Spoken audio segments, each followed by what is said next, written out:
এক ফ্যাসিবাদকে তাড়িয়ে আরেক ফ্যাসিবাদকে আনবো না। আমরা তো তাই বলছি, এক ফ্যাসিবাদকে তাড়িয়ে আরেক ফ্যাসিবাদ আমরাও আনতে চাই না, আমরাও প্রতিরোধ করব। আপনারা যে কথাবার্তা আজকে বলছেন, আমার মনে হয় সরকারের মুখপাত্র হয়েই আপনার কথাগুলো বলছেন। আপনাদের বয়স, আপনাদের যে মেধা, আপনার যে অভিজ্ঞতা, তাতে আমার মনে হয় না এই সমস্ত কথাগুলো আপনাদের মুখ দিয়ে আসছে কিংবা আপনাদের মাথা থেকে আসছে।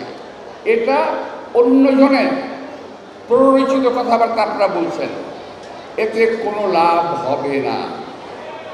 কারণ যদি কেউ মনে করেন যে জুলাই আগস্টে এই আন্দোলনে সরকারের পতন হয়ে গেছে, এটা কিন্তু আপনারা ভুল করতেছেন। এখানে আমার যুবদলের অনেক ভাই বক্তব্যে কথা বলেছেন, কারো মাথায় গুলি লেগেছে, কেউ মারা গেছে, কেউ পায়ে গুলি লেগেছে, কেউ বুকে লেগেছে। এই গুলি লাগাগুলো কি ব্যর্থ হয়ে যাবে? 17 বছর কি আমরা রাজপথে আন্দোলন করি নাই? যদি জুলাই আগস্ট না হতো, আরেকটা মাসে হয়তো বিএনপি আন্দোলন করে সরকারকে ফেলে দিত।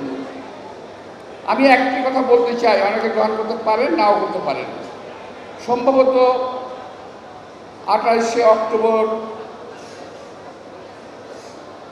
সম্ভবত আমাদের একটা মহাসমাবেশ ছিল 23 সালে 28শে অক্টোবর, সম্ভবত আমার ভুল না হলে। সেই মহাসমাবেশে সরকারের পতন হয়ে যাওয়ার কথা ছিল। চক্রান্তের কারণে সেদিন সেটা হয়নি।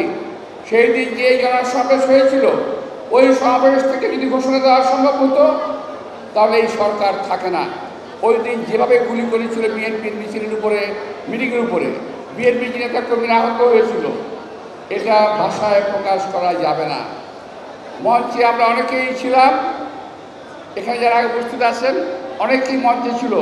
গুলির তোড়ে এবং গ্যাসের মুখে আমরা টিকে থাকতে পারি নাই, কিন্তু শেষ পর্যন্ত আমি এবং আমাদের সেক্রেটারি ফখরুল ইসলাম আলমগীর মঞ্চেই ছিলাম। কিন্তু কেন? এই আন্দোলন তো ছিল এই সরকারের বিরুদ্ধে, গণতন্ত্রের পক্ষে, বাক স্বাধীনতার পক্ষে আমরা আন্দোলন করেছি। আমি আরেকবার বলতে বলেছিলাম যে আমরা 17 বছর পরিশ্রম করে গাছে পানি দিলাম, আপনারা ফলটা খেলেন। এখন বলছেন বিএনপি টিম পেরে কিছু না, এখন বিএনপি নাকি স্বৈরাচার। আরে আপনাদের সরকারেই গেলাম না এখন পর্যন্ত, এক নাম্বার।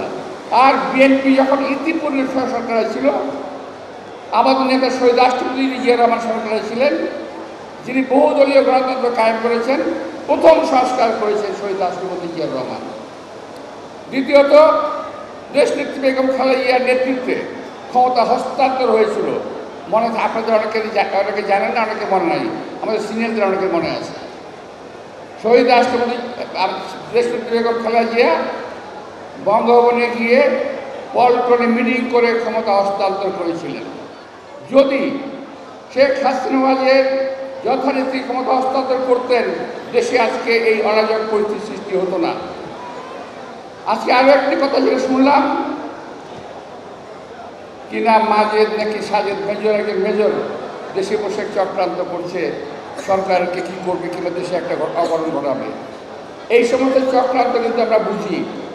এগুলো একটি বানানোর নাটক শুরু করেছেন যাতে নির্বাচনটা পেছানো যায়, যাতে নির্বাচনটা না হয়।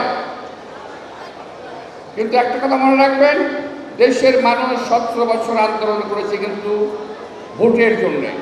এই ভোট এই সরকারের কাছ থেকে আমরা আদায় করেই ছাড়ব। সরকারের পিছনে, সরকারের ভিতরে বাইরে যতই ষড়যন্ত্র চলুক, কোনো ষড়যন্ত্রকেই বিএনপি অপ্রতিরোধ্য মনে করে না।